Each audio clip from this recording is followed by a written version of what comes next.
What's going on? Red Rocks Church Online. We're so excited that you're joining with us this weekend. It's going to be a fire weekend. We say that just about every weekend. Because it's true. It's real. But I don't think we let you down. I don't think we let you down. If you are in proximity to any one of our campuses, we want to invite you to an in-person service. Yeah. We are hosting them at Sundays, 9 and 11 a.m. We would love to have you here. Come on. Online's been so good and timely, obviously, this last year, but there's something about doing worship corporately together, being in community, seeing your faces. So if you could, we'd love to see you. Yeah, come on, we want to see you. Yes. And for those of you that can't join us at one of our locations, this is why we do church online. We're so excited that you're here. We just want to let you know on behalf of our church family, we see you as just as much a part of our church family as those of us that are here in this room. We're glad that you're here no matter what might have brought you to this space. We believe that God's got a word for you. He has a plan for you and a purpose for you. So we want you to feel loved and valued and accepted no matter what your story is. We're glad that you're here. We've been having so many amazing stories come in. Thank you for sharing your stories. But I was made aware of a story this week of a man named Ian. Ian joins us online every week. And in 2020, Ian was hospitalized with liver, kidney, and pancreas issues, all due to his drinking. And one of the amazing things was he found Red Rocks Church online, started attending every week with his wife.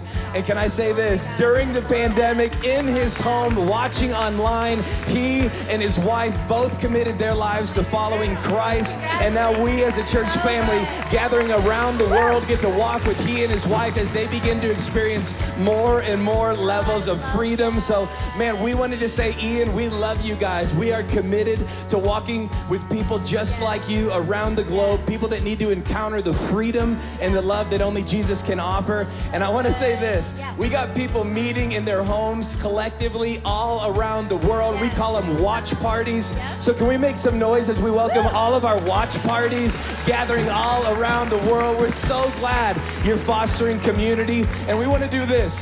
Take a moment as you guys are watching collectively, take a picture, take a video, rep your watch party, and use the hashtag RRC Watch Party. Tag us at Red Rocks Church, because we want to do this. Here in our physical locations all around the city, we rep a little Red Rocks logos, letting people know that's our church family. We want to invite you in, no matter what city you're a part of, to be a part of our family, rep your church family. So we want to send you some stickers, some items straight to you, to your watch party. So make sure you tag us. We'll get in contact so you can be a part of the fam. And I would like to say a big thank you to anybody who's ever given, maybe a one-time gift, or you do give consistently. Because of your generosity, we are able to hear stories like Ian. We are able to give stickers out for free. And like this, it's so incredible. This side of heaven, we may never know or hear all the stories. But you are having an impact eternally, globally, locally, and you are helping make heaven more crowded. So thank you for that. It warms my heart. This church is so incredibly generous. It's making a difference. It is making a difference. I just want to say this, for those of you that do call this place home, no matter where you find yourself in the world, I want to encourage you as one of your pastors at your online campus, lean into this season. One of the greatest ways that we can take this message further is through our generosity. So lean in, ask yourself, God, how do you want me to jump in and be a part of what you're doing around the world through Red Rocks Church? You can give on the app, you can give online, or just take out your smartphone and text the word Red Rocks to 25827 and see what God can do through your generosity. We have a vision of seeing prodigals reached for Jesus Christ, seeing heaven made more crowded. But us at the online church, we have an ability to fast track that through our generosity. So let's step up, make a difference, and see what God can do.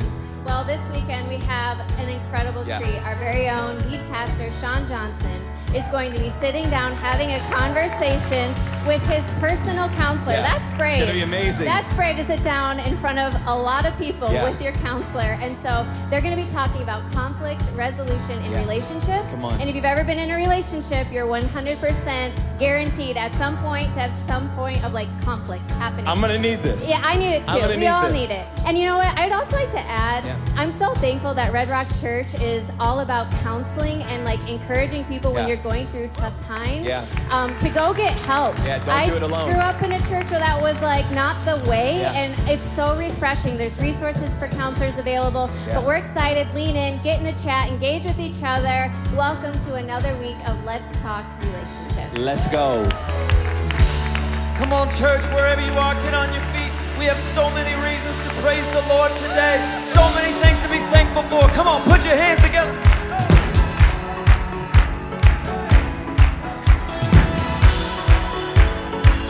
Y'all lively bunch today. Come on, let's go.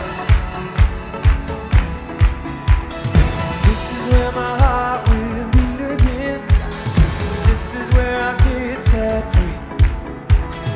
This is where your love is calling me. I'm ready, yeah, I'm ready to cross over the line, leave it all behind. Nothing's gonna keep me here. Oh, until I see a change, I'm lifting up your name. There's freedom in the atmosphere.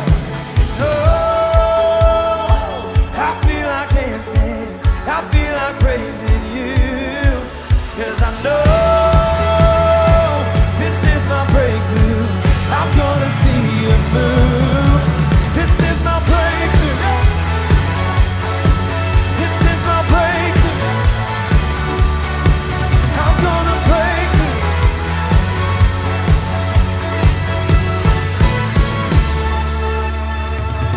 This is where your word takes hold of me.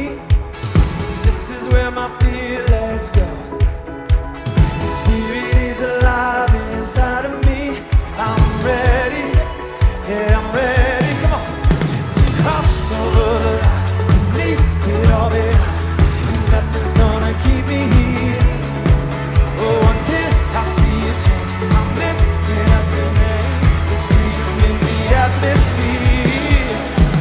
Oh, yeah, I feel like dancing, I feel like praising you. 'Cause I know I'm gonna see you move. This is my break. This is my break. I'm gonna break it in Jesus' name. Oh, oh, oh. Listen, I keep on dancing. I keep on singing. Come on, put your hands together. Keep on praising you. I keep on dancing. I keep on singing. I keep on breaking through. No chain's gonna hold me back today. I keep on dancing. I keep on singing. I keep on praising you. Oh, Jesus, Jesus. I keep on dancing. I keep on singing. I keep on breaking. Come on, church, activate your faith right now. I keep on dancing. I keep on singing. I keep on praising you. I keep on dancing. I keep on singing, I keep on breaking through.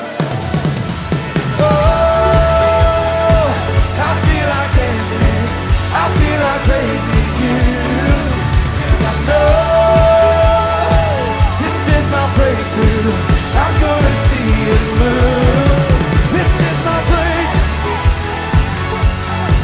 This is my breakthrough, breakthrough, breakthrough. I'm gonna break through. Right here, right now. Oh, oh, oh, oh. Come on, give us a praise.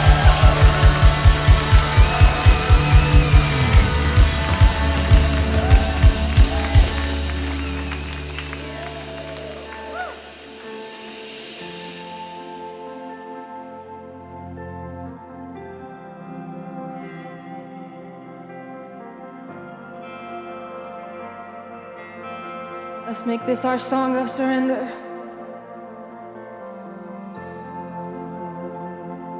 We surrender all. We surrender all.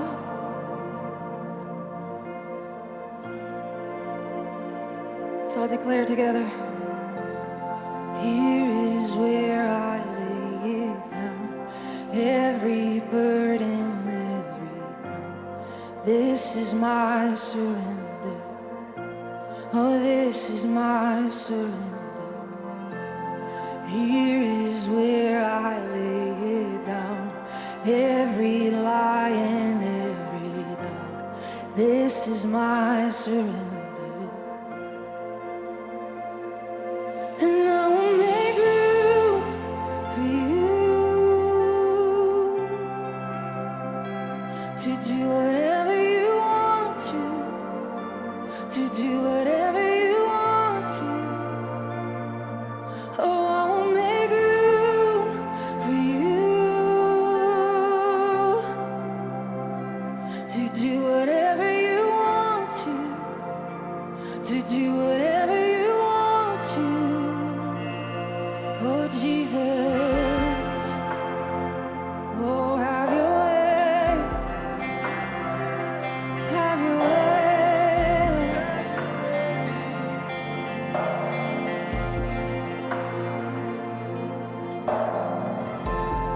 Here is where I lay it down, every burden, every doubt. This is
feeling good? Can you hear me? Is my mic on? Hey, I'm supposed to start the message right now, but we're gonna take a moment. I'm listening to this song, and it just occurred to me, today we're gonna talk about conflict resolution. This is going to help you in every single relationship in your life. But I'm telling you, if part of Jesus' declaration that I came to give you life and life to the fullest, and if Satan wants to steal, kill, and destroy the things that he came to give us, then what are the things he wants to attack more than anything is our relationships. And we're gonna stand against that today. And so before we ever even get into the word and some practical information, I want you to start putting your heart in a posture of, I'm ready for a change. And this song, Evelyn, my new friend, started singing this song about, I'm not gonna listen to the lies, I'm gonna surrender those. What if before we ever even get into God's word today, we go, there's a relationship in my life, and maybe it is your spouse, but there's a relationship in my life, and there's this invisible wall there. And it's like I've been holding on to, I'm right. I've been holding on to pride. I've been holding on to wanting to win. I've been holding on to a lie that says it can't be fixed. And what if I surrender these things and I lay them down and I say, with my God, all things are possible. Something's going to change. I want you to start to believe that as we go back into that song for just a second.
We're starting on fire this week, aren't we?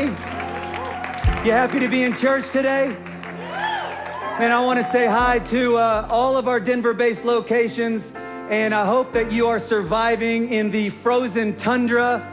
And I want to say hi to Austin, Texas, Brussels, Belgium. We love you so much. All three of our God Behind Bars campuses, men and women. You are so much a part of this family. We love you. We're so glad you're with us today. And I know that there are literally thousands of campuses around the world right now, in homes, in offices, in dorms, in kitchens and living rooms, and some of you are on hikes and bikes and treadmills, and you're watching and you're listening, and just be reminded that it's not the presence of this building that changes your life. It's the presence of our God that's gonna change your life. It's gonna change your marriage. It's gonna change your singleness. It's gonna change your present and your future. And He's with you right now, wherever you're at. So welcome to Red Rocks Church. If you are joining us for the first time, I want you to know that, because if you keep coming back, you're gonna figure this out anyways. We're just a bunch of messed up, imperfect, screwed up, broken people, but we love to get together and pursue a perfect God. And that's what we're doing today. And so listen, I don't know what your church history looks like. Maybe you have no church history. Welcome. Maybe you have a whole bunch of dysfunctional church history. Welcome. Maybe you have great church history. Welcome. Whatever the case, listen, no matter what you've been through, no matter how close you feel to God right now, no matter how far away you might feel from God, whether you think me and God are really close or whether you don't even know if you believe in a God, I want you to know it does not matter what has happened. It doesn't matter what you've done, what you've been through, how long it's been, what anyone's ever said about you. It doesn't matter. In this place, you're gonna be loved and welcomed and valued and accepted. And we're so glad you're here. You've already been prayed for. So welcome to Red Rocks Church. We're in a teaching series called Let's Talk Relationships. I hope you've liked it. Has this series been good for you guys so far? You guys didn't know my wife was a preacher, did you? She went off last week. And I'm not supposed to tell you this, but right before we did that, we got in a little fight. And it was her fault. She repented, and no. Today, we're talking about conflict resolution, and I was right down front, and I go, hey, Jill, what's the last time we got in a fight? I should tell him about that. And she kind of looks at me like, really? Like, sometimes I overshare. And she goes, well, you could tell him this week when you got real mad at me and you were being real stubborn. Harv, we've got things to talk about today. Guys, I have the privilege of inviting a friend up here. As you can tell, we're about to have a dialogue. A couple summers ago when I was going through anxiety and depression stuff so bad, I've told you, church, I didn't even know if I was gonna be able to come back to work. God put this man in my life through some relationships, and I have been so grateful for him. Not only do I talk to him once a week, whether I need to or not, he gives me permission to call him. I've called him literally sitting in a parking lot in my car crying before, and just been like, Harv, I just need to talk. He has meant so much to me, and I'm so honored that he would come hang out with us today. And I get to talk to him all the time, and so you're gonna get to lean in and sit through a counseling session on conflict resolution with anyone in your life, really, but especially for your husband, your wife, your future husband, or your future wife. Red Rocks Church, will you make some serious noise for my friend, the one and only Dr. Harv Powers. Love you. Love you too.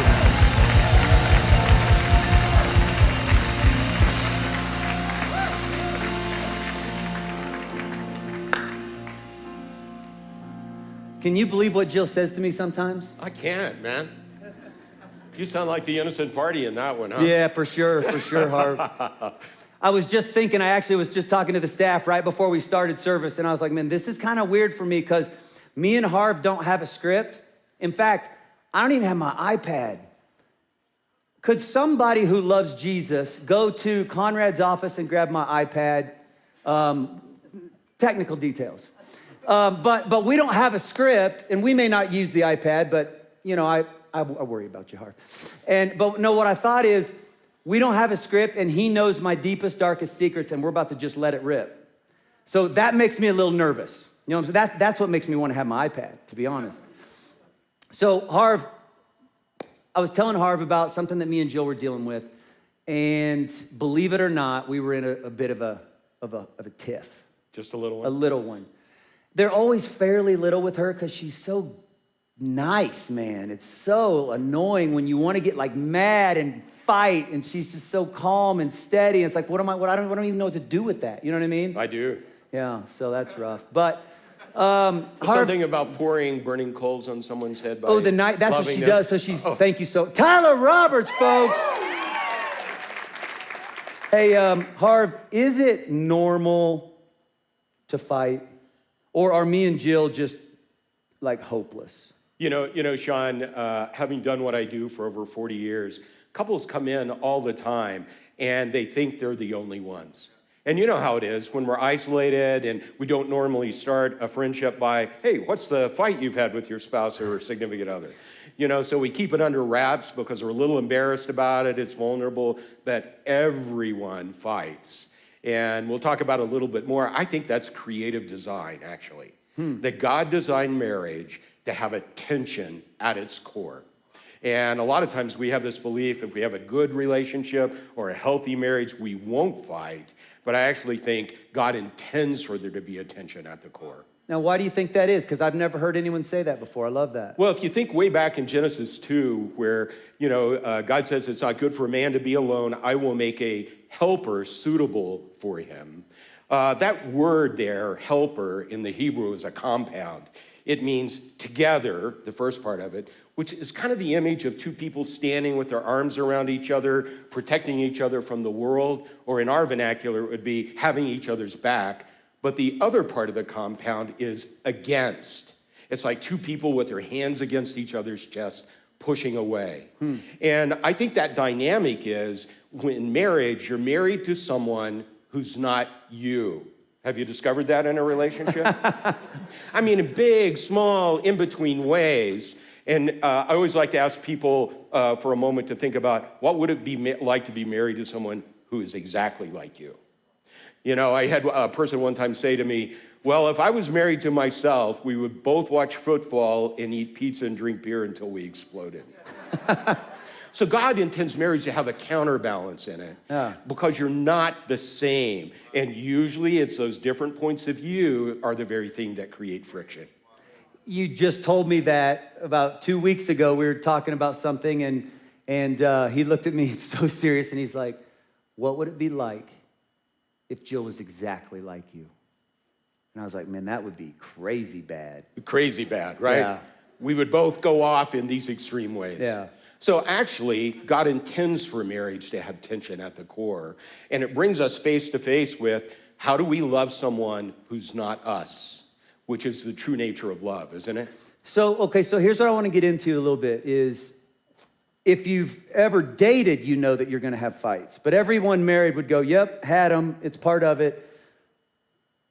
Sometimes I feel like, well, sometimes for me and Jill, I know, it's almost like this invisible wall goes up between us. Right. And like, I can't get out what I really want to say, and the things that I do say are pretty stupid, and then she's not picking up on what I'm trying to, and we're like, what are the things that gets us stuck when it comes to trying to fight fair or have a healthy argument, or how would you refer to it? Yeah, I think stuck is a great word, Shawn.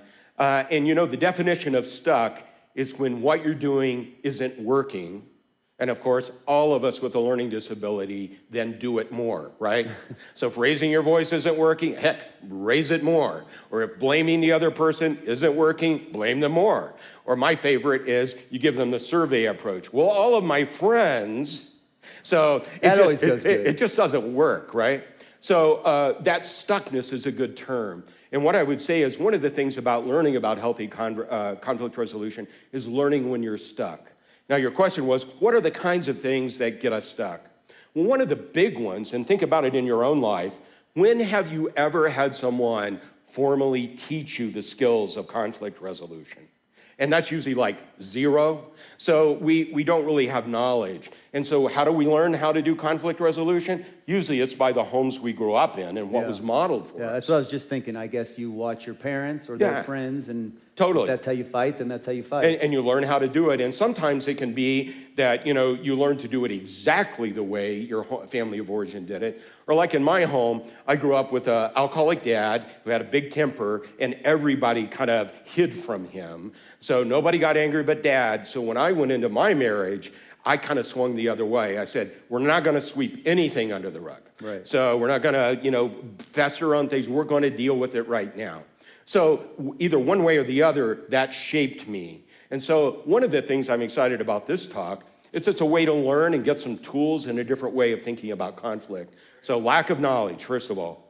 Another thing that always is the case with conflict when we get stuck is sometimes whatever the thing is on the surface that we get triggered with, whatever the topic is, money, where to go to dinner, how to leave for the airport, all of those things, how to load the dishwasher, that those things on the surface trigger something at a deeper level. Nobody knows what you're talking about, Harv.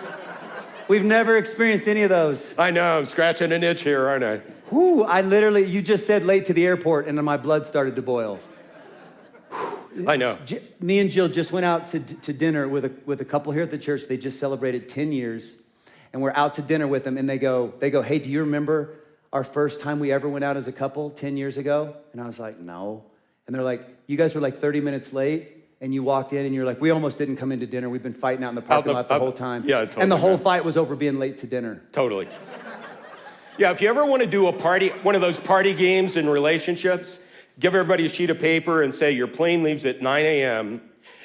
Put on there when you have to leave for the airport. And you don't talk to your spouse about it. And you'll hold it up. And for Bev and I, it's always like 2 hours difference. So it's because we're not the same. So when it's probably really, really sinful to not get ready on time. Is it? You know what I mean? We'll take a vote on that, okay? So back to the stuff no one knows about. Go ahead. So a lot of times the thing on the surface triggers something underneath. So as an example, whatever's on the surface, like the airport, sometimes it really is triggering, do you respect me? Will you listen to me? Are you just blowing me off? Does it always have to be about you? So those are the deeper things, but a lot of times we spin up and keep talking about the airport rather than getting at the deeper things. So let's use that one for a second, because you said running late, and it felt like every married person in here went. So because we've had these. This is a thing for us, because 99.9% of the time we are 8 minutes late to wherever we're headed as a couple. And I do get irritated at that. And she kind of looks at me like, grow up, who cares? And right? Am I just saying something wrong? Do you want to come up here and defend yourself real quick, babe? I'm gonna get in a fight up here and she's not even up here. Hand that woman a mic, right? Yeah. But like, it's a point of tension for us. It is. And she's at total peace and I'm all wound up, and that's sort of our personalities anyways. Yeah. And we're silently driving 8 minutes late to wherever we're headed. Like so it's not really about being 8 minutes late. It isn't. To some place I probably don't even want to go. No, it's not about time. I know for Bev and I tend to be one of those people that are always planning ahead. So about everything. So when I think of going to the airport, I'm thinking, okay, we need so much time, and then there could be an accident, so we'll add some on. And, we might have a flat tire, so I'm gonna add a little bit more on for that. Wow. And there could be a terrorist attack, I don't know. And so my perfect world is getting there early enough that my pulse is about 40, and I'm reading a magazine before I get on the plane. Mm-hmm. Bev, my wife, is just a massive multi-processor, and she sees that as a waste of time. There's 15 things I could have gotten done rather than sitting tapping my foot at the airport. And we just see it differently. That's that together against thing. Jill does this thing. I'm in so much trouble. She wants to get a whole bunch of things done. You have my number, right? Yeah, well, okay. Call you. And she'll be like telling the babysitter, like, here's how to work the TV and here's how the stove turns on. And I'm like, if they don't know that, we got deeper problems. But she's doing so many things and I'm doing nothing. And it's never really about being 8 minutes late. No. But there are times when we go, yes. We don't see that the same. And that counterbalance, when does Bev need to kind of follow my preference versus when do I need to yield to her? And that's an art form of learning about that in marriage. But one of the things about this, Shawn, that gets us stuck, and this, I'll say this gently, and I'm saying it to myself right now. What gets us stuck is our own narcissism. What do I mean? Well, I see the world through whose eyes? My eyes. And aren't the rest of you just highly paid extras in my own personal drama, right? So we sometimes approach the world through our own eyes, which is no bad on that, but we kind of get this myopic, narcissistic view. Isn't everybody that way? Or the world would be better if everyone was like me and left for the airport 3 hours early, which is really a narcissistic kind of ego thing. And marriage, one of the things it does is it chips away at our narcissism. We have to learn to see through someone else's eyes. I think most of us, if we're honest, would go, okay, I suffer from that a little bit. How do I stop or get better at that narcissistic view of like, why wouldn't you see it the way I see it? It's obviously right. Right. Absolutely. How do I get past that? Well, a couple of things. Those are things that get us stuck. And if we think about, okay, how do we change or how do we grow? Boy, over a lot of years, we think sometimes communication techniques will help. Use iMessages versus U-messages, all that stuff that we learn about. But I have found the highest leverage thing in shifting is changing our heart attitude. So you know what your heart attitude is like, right? Like we were just singing a song about yielding to God, softening to God, not being defensive, breaking down our defense mechanisms. And I find when my heart softens, my eyes start working. And man, you know what it's like to be triggered and defensive? Good. When we're defensive, we become myopic and we start to be blind. And when we're defensive, frankly, I get a learning disability. So everything I know, my IQ drops to single digits about relationships. And so I do all kinds of goofball things then that actually make it worse. So start by examining and softening your heart. Now, how do I, okay, so that sounds awesome. You got to talk to me like I'm a third grader. As you know, we've had many of these. How do I soften my heart? Because here's what I feel. We'll get into an argument, and she's so level-headed and so calm and so peaceful, and inside I'm like this raging, and I don't want to say anything because I know I'm just going to have to apologize for more here in a few minutes, but I do have that, like, that wall goes up, and I'm like hugging a porcupine, and like, how do I soften, Harv? I'm gonna go really, really tactical on this one, really specific. Sometimes we think, okay, the way I soften is I get in my head and give myself a good talking to, and so on. And while there's some merit in that, what I found is actually if you step away and regulate physically. When we get hardened up, we've got adrenaline pumping through our system. And our heart rate's going faster and your body temperature increases. So a lot of times if I can take a break and do some deep breathing, kind of diaphragmatic breathing, or if you have a practice of meditation, kind of stepping back, getting centered on God, beginning to calm inside. And what will happen, we can actually measure this now. If we hook you up to biologic measurements and scopes, we can see your heart rate drop, your blood pressure dropping, your adrenal levels dropping, your cortisol levels dropping, and that begins to kind of ground us and center us inside. There's this guy out of Washington, John Gottman, who's a well-known researcher. When he intervenes with couples that are really stuck, one of the tools he uses is a heart rate monitor. He teaches them no communication skills. He puts a runner's meter on their fingertips and sets it at 95 beats. Now think how low that is. And as soon as that thing goes off, they have to stop talking, bring it under 95 beats a minute. And what happens is as people regulate— That would save so many holes in walls. It would, and other things. Yeah. Right? So yeah, calm down physically, get centered physically, and that will soften your heart. The other thing that I recommend, and boy, this is a big order, is before you have laser-like insight into what's wrong with your spouse or your partner, start by looking in the mirror. So that scripture, hey, take the log out of your own eye. Yeah. So I have to do my own inventory before I start doing someone else's inventory. Yeah. And man, I tell you, that's always sobering, right, to do that. Yeah, and I mean, even just hearing you say it, I'm just like, okay, I'm thinking about some things that we've disagreed on. If I sit there for a second and go, all right, let's talk about how jacked up you are for a second, and then we'll go talk to Jill. I don't have much left to say. I know. Right? Right. You don't have to say it so matter-of-factly. Harv. Bummer, huh? Sorry to agree with you. Something came up recently, and I said, he said, what's going on? I said, man, I have just learned this week that I have a real problem when I'm not in control. He goes, no, really? Yeah. So the first thing, soften your heart. Yeah. The next big skill, I think, and you would think we would all be better at this, is being able to be quick to listen. In James 1, there's this statement about be quick to listen, slow to speak, and slow to anger. So remember, listening is more than having sound waves strike your eardrum while you're preparing your response in your head. So listening means taking my point of view and pausing it to really tune in to what you're saying.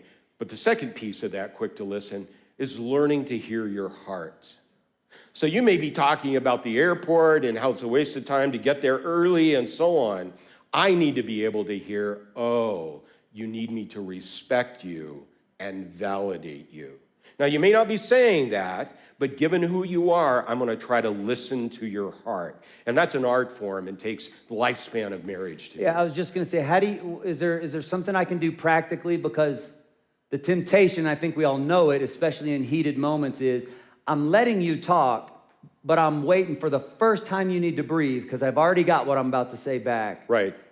Like, it's hard to, how We do you all sit do there that. and go, We all okay, do let that. me We all think do that. about what's really going on. You know, there's some tools that can help with that. One of them that's kind of interesting is a concrete tool, and I know it sounds kind of like programmed, but take out a clipboard with a sheet of paper on it and begin to write down what your partner is saying. I hate the airport and getting there early, and then on the clipboard say, what's the deeper thing behind this? And asking the question will often cause us to think about that and then begin to ask questions about the deeper thing. So in most conflicts, there's this idea, and we have a slide on this, we wind up talking about the thing.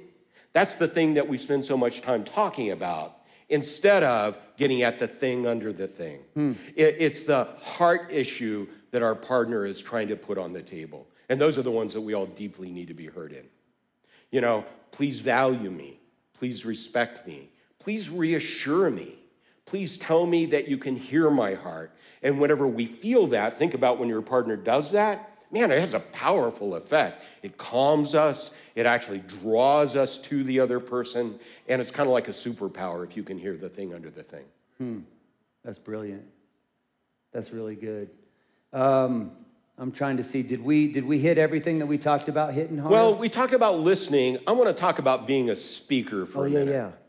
So one of the things that helps as a speaker is sometimes doing what's called a soft start. Now, soft starts have to come from a soft heart, right? So you have to get grounded first, but a soft start is saying something that makes it inviting for you to hear me. So if I start by saying, you know, Shawn, you know, you haven't been that much of a jerk this week, but I want to talk about Tuesday whenever you hurt me. I'm mad already now. Yeah, it's like poking you in the eye while I say, please understand me. So a great soft start is this one. I know you didn't intend to, but it impacted me this way.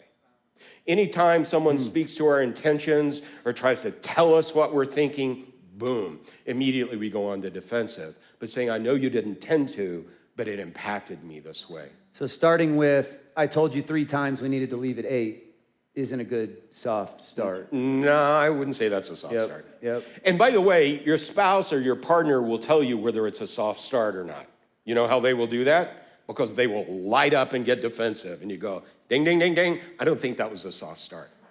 Now, a tool, actually, if you guys can have this language, is to say, ooh, can I do a take 2 on that one?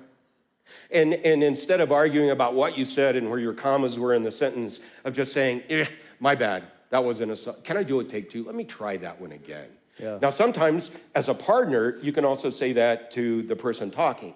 Hey, that landed on me in a way I don't think you intended. Can you do a take 2 on that one? That's the way we can kind of partner for getting at the thing under the thing. Okay, that's good. Yeah. So soft heart, start soft, listen, Yeah. And the last thing I would say, and this is a big, big deal, is I like to frame it as keeping your eye on the ball. Meaning by that, what is the goal in a relationship? Is it to be close and connected, or is it to be right? And a lot of times we drift toward the latter. Yeah. You know, we get in this conversation about who's right, and that never, ever, ever connects us. It actually starts to disconnect us at a heart level. So I have to think about what's the most important thing here, and it's to be in relationship with you, to be connected to you, to be safe and supportive to you. And when that happens, you know what that's like, right? To be actually heart connected to your partner. It makes life kind of seem enjoyable. Yeah. It reorients us. And you also know what it's like to be disconnected, right? It affects everything else that you do. It's constantly on your mind. So keep your eye on the ball. The goal is to be in relationship and connected, not to be right. That's good. That's good, Harv.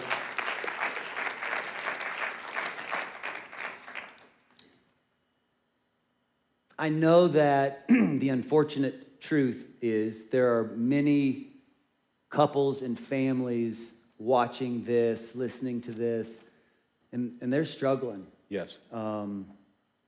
Maybe they're struggling, and you know how sometimes you struggle and you have that feeling of like, yeah, we're struggling, but we've been here before. We got this. I'm just going to be mad for a night or something. But then there's those struggles where it's like, this is a new level of struggle, and put me on a polygraph test right now. I don't know that we make it through this. Yes.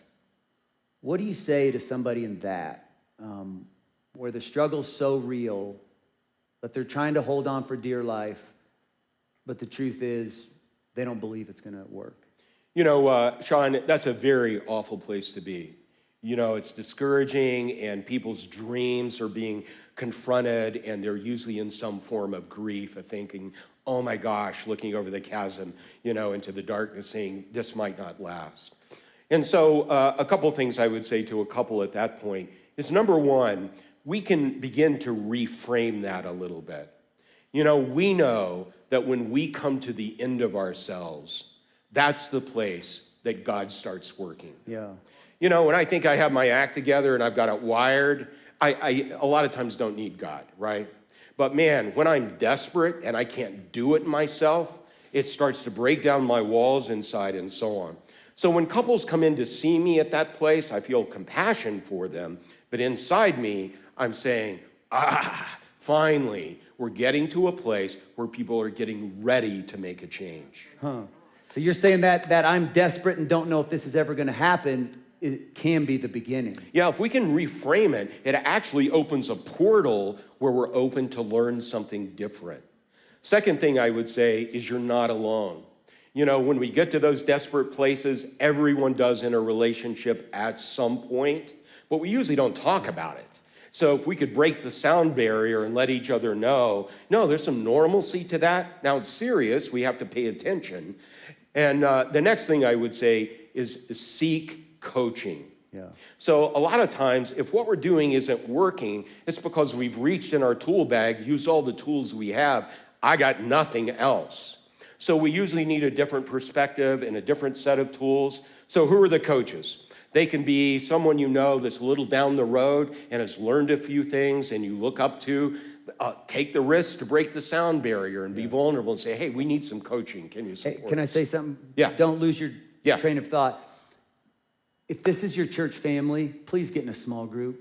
Yeah, man. Get in a small group and start to be real with each other. There's so much healing that takes place when me and my wife can sit with a couple other couples and go, I just got to be honest, we're really struggling, and they can start to pray with you, and they can start to pray for you. They can start to encourage you. I guarantee you do that, you're going to hear a Me Too story of we were at a point and 100%. We didn't think we were going to make it, and God did some stuff, and it's going to increase your faith. Get into a small group, hit the website, hit the app. We'll teach you how to lead a group if you want, or just hop in one. And if you're in one, stop going to small group and just keeping it surface. I mean, get to small group and be brave. Be the first couple in the group that goes, let's go down, let's go deep, let's get real, because your marriage is worth it. Get in the group and get real with the people in your group. I love you guys. Just side note. Man, I can't agree with you more in that. Remember that passage out of Genesis 2? It's not good for a human being to be alone. Yeah. And that's individually, but as a couple, it's not good to be alone, right? So we got to make contact like that. And so sometimes we coach each other through our stories. Yeah. So look for someone a little bit more down the road than you. A second thing in terms of getting coaching, one of the great things about Red Rocks and the website is you have a whole list of resources there, from groups to informational things to counselors. And that's what I would say is sometimes you need a professional coach, someone that's trained to actually coach people. And try not to see it as, oh gosh, we're a failure, or there must be something terribly wrong with me. See it as a window of readiness, and now it's time to grow. Yep. And that can be really helpful to people. And I'll just say this, I haven't talked about this for a long time, and so many of you are in the church and you wouldn't have even known this, but there was a time, when did we go see Gary for the first time? You got a mask on, I can't read your lips. 9 years. 9 years. 9 years ago, so the church was 5 or 6 years old? Something like that? 6 years old? I can't do math.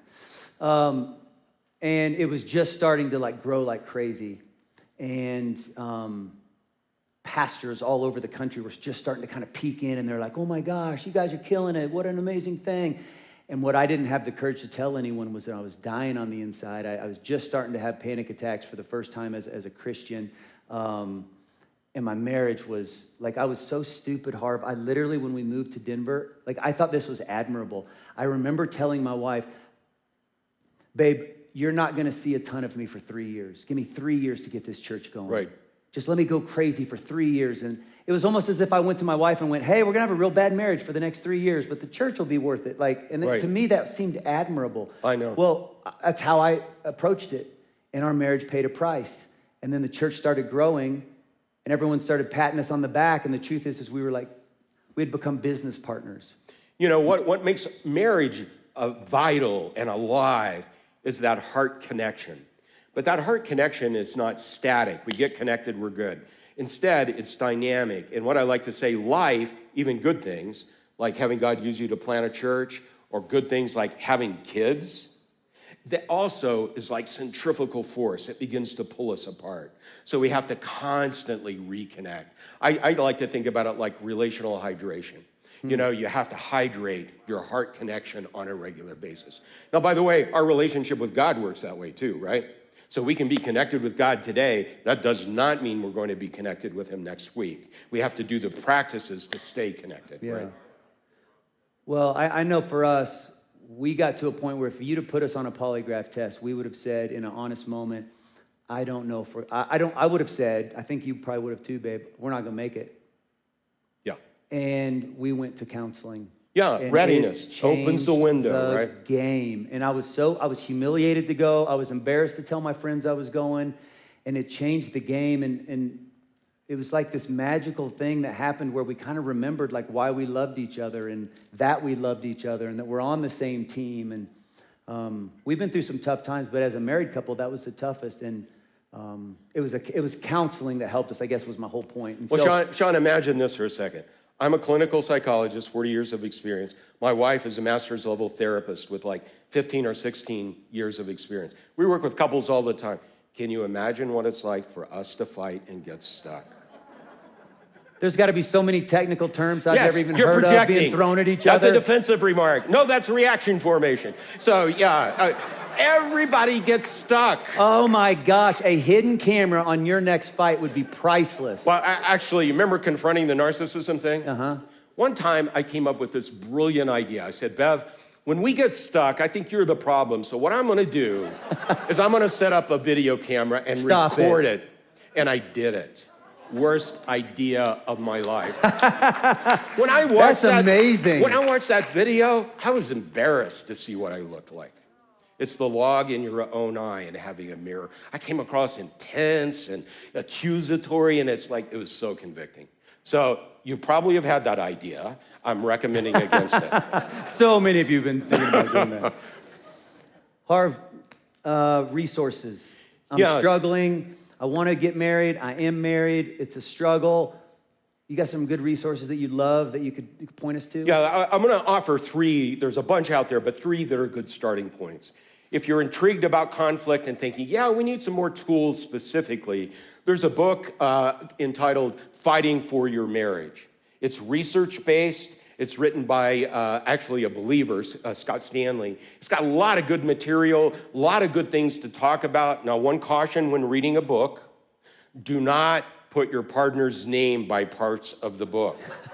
You can only put your own name by that's it. good right there. Yeah, just a small Hey, tool take a tip. screenshot if you got it real quick. Take a screenshot of those resources if you need them. The next one is 7 Principles for Making Marriage Work. That guy, John Gottman, wrote it, and it's research-based, and it's talking about core things that you need. For instance, one of the things in that I love is you've got to start with a solid friendship.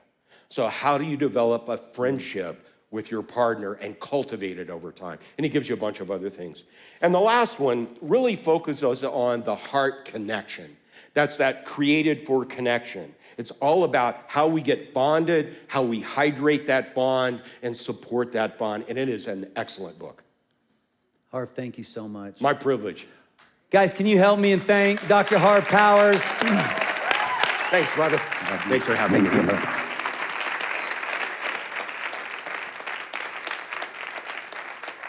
Band, you can come on up. Would you guys put that slide up of a bunch of verses that I gave you?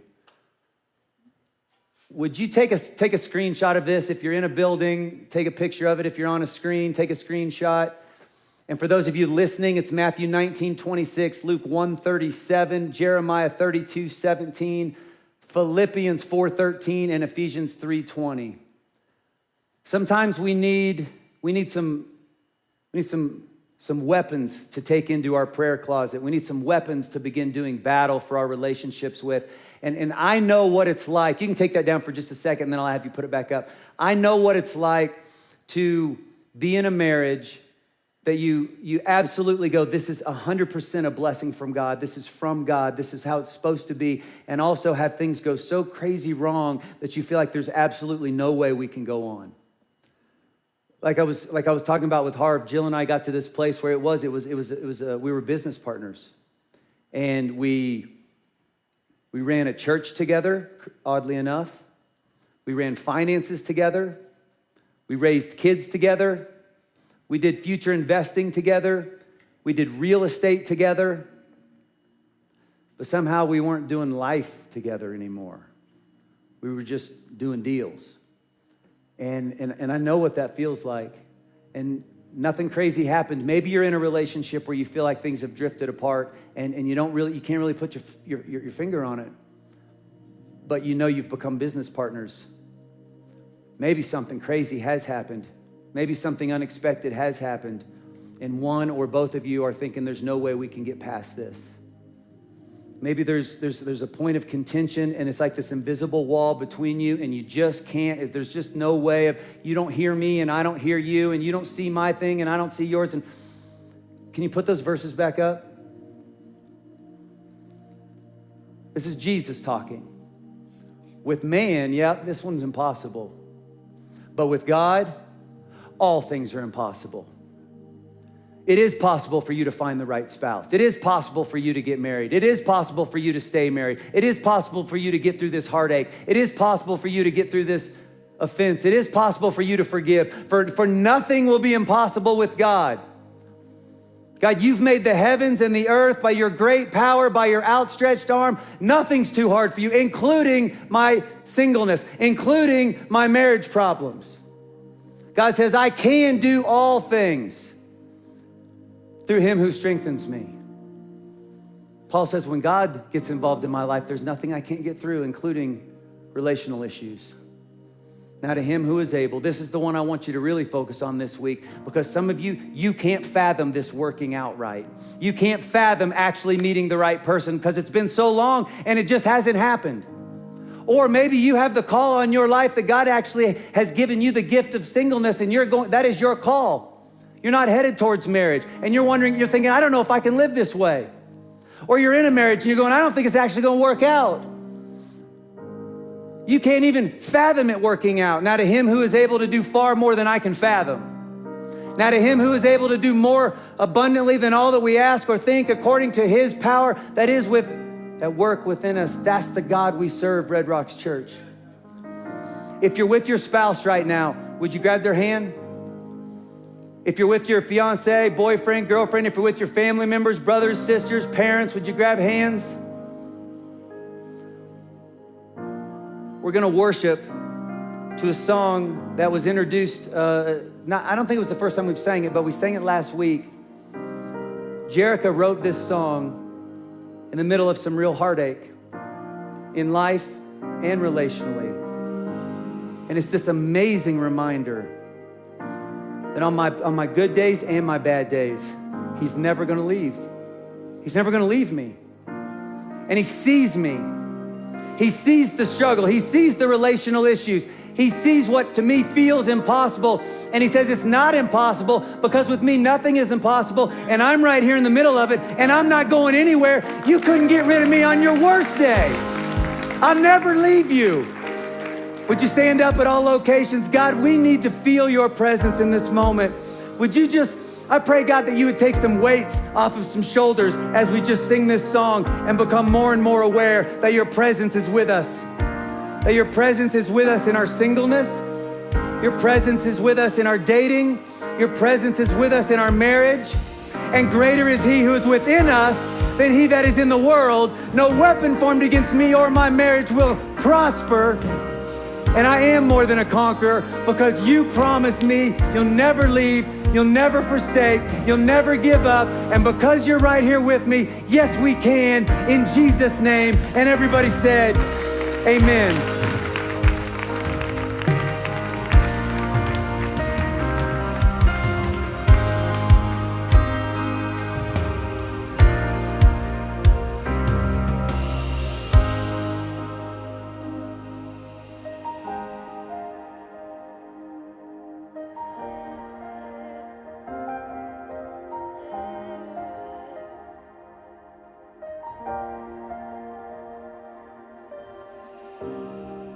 Every atmosphere is changed when you draw near. Every failure falls away. In the silence I hear the voice that calms the seas. You're in the water's deep. No matter what I see, you are with me. You are for me. You'll never leave. You are with me. You are for me. Through the flood and through the flame, your spirit moves when my enemies invade. Oh, you hold me close to you. You are confident in battle. You won't abandon me. No matter what I see, oh, you are with me. You are for me. You'll never leave. You are with me. You are for me. You'll never leave. You are with me. You are for me. You'll never leave. You are with me. You are for me. You'll never leave.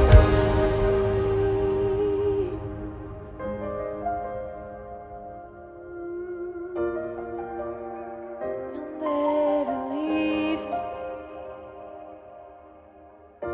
Oh, even when I'm hurting, you'll never leave. When I'm in my sin, you will. You'll never ever leave. Across this place, can we just lift our hands and receive from the Lord?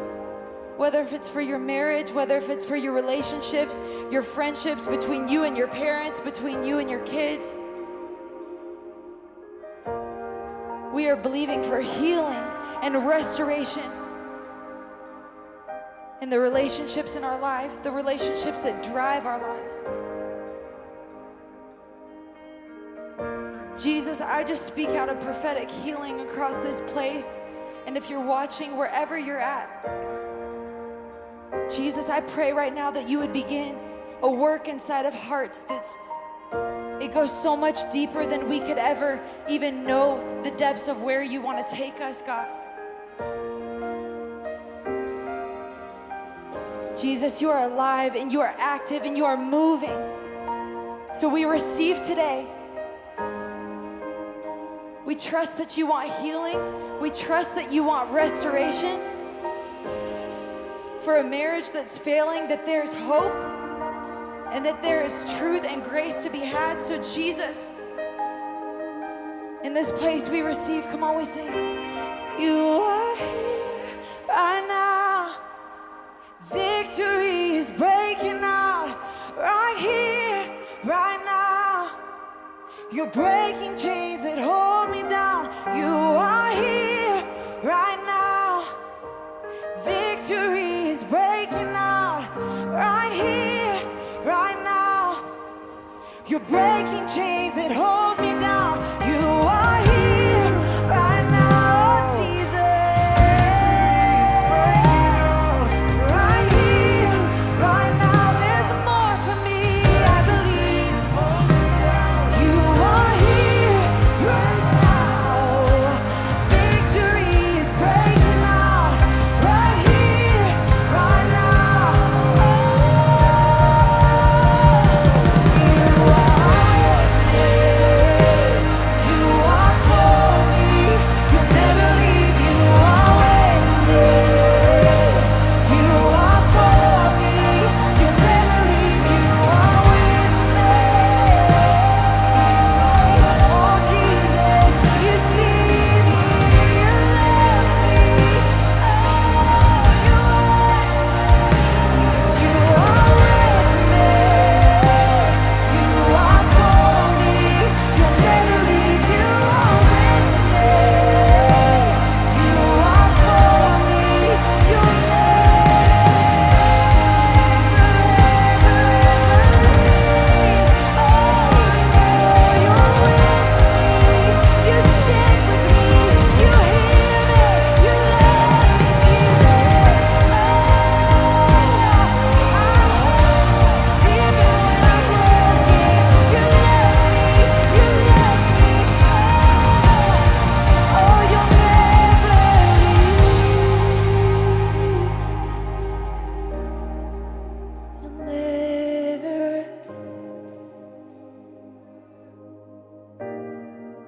You'll never leave me. I won't give up. I won't give up. You're with me. Oh, don't give up. He's with you. He's with you. He's for you. He loves you. Oh, don't give up. Don't give up now. He will never leave your side. He's the God who sees you. He loves you. Oh, you'll never ever leave me.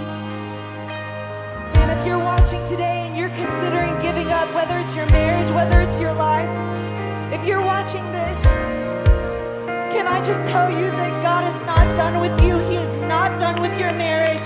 He's not done between you and your relationships, whatever that looks like. And I plead with you. I plead with you. There is hope in Jesus. He will not leave you. He will not forsake you. He is not finished writing your story and the things that have happened, the things that you've done, the things that you feel. It's lies of the enemy, because there is hope in the name of Jesus, and that is the God that we serve. And so today, whether you feel it or not, He's with you and He's for you and He loves you. And can I tell you that I believe that God can redeem your marriage, He can redeem your story, He can redeem your past,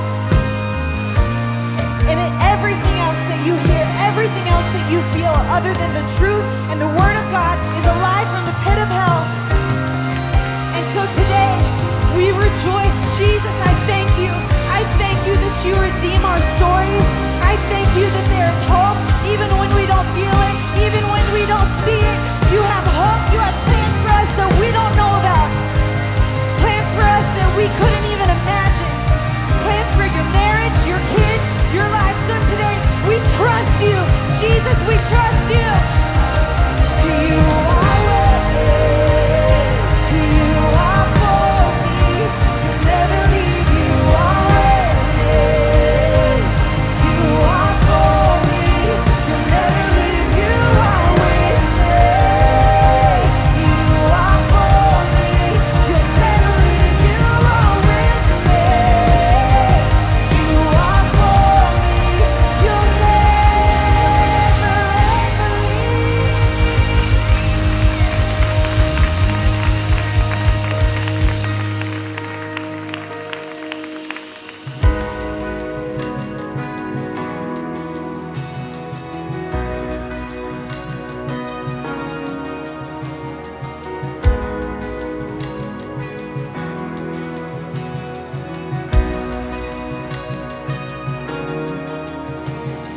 Something is coming, I feel the wind blow with mystery. Things unseen, the tides are now changing. I see the dawn breaking, it's happening, the awakening. So come, Holy Spirit, come and hover over us. Holy Spirit, come. Open the heavens, fling wide the gates, unleash your presence, pour out your grace. Show me your glory, the power of your love, 'cause even a glimpse is more than enough for me.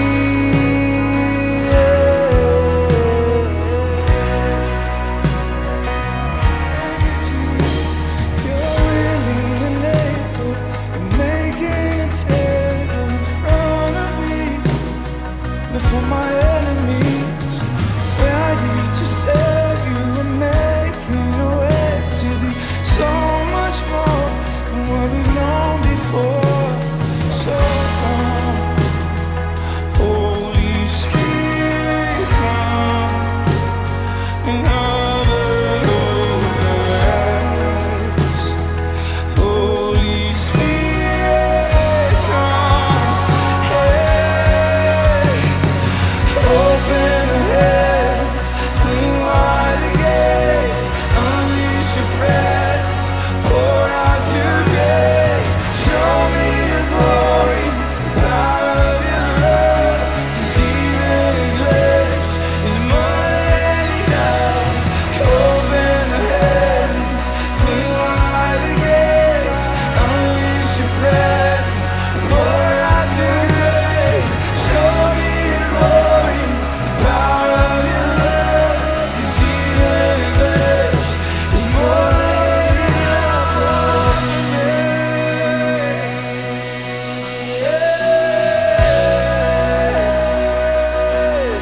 Thank you, God. Thank you, God. Pour out, pour out, pour out, pour out a fresh word today.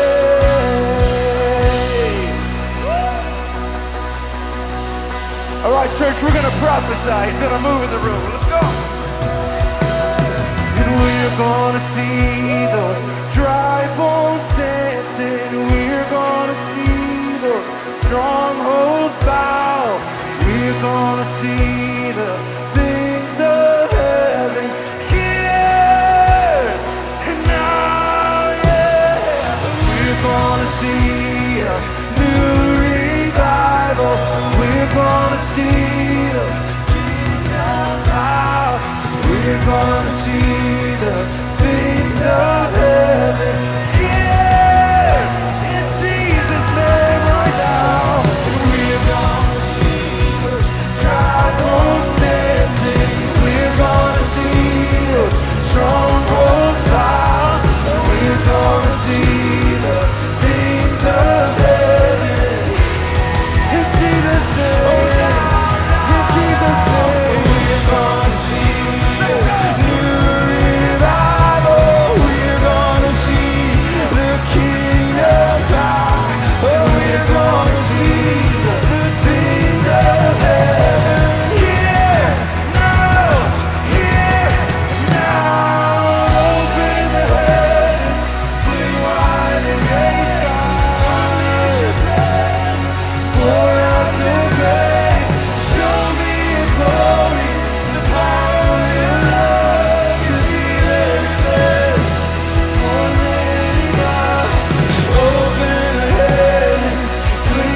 Man, what an amazing weekend. I hope that this message blessed your life as much as it blessed mine.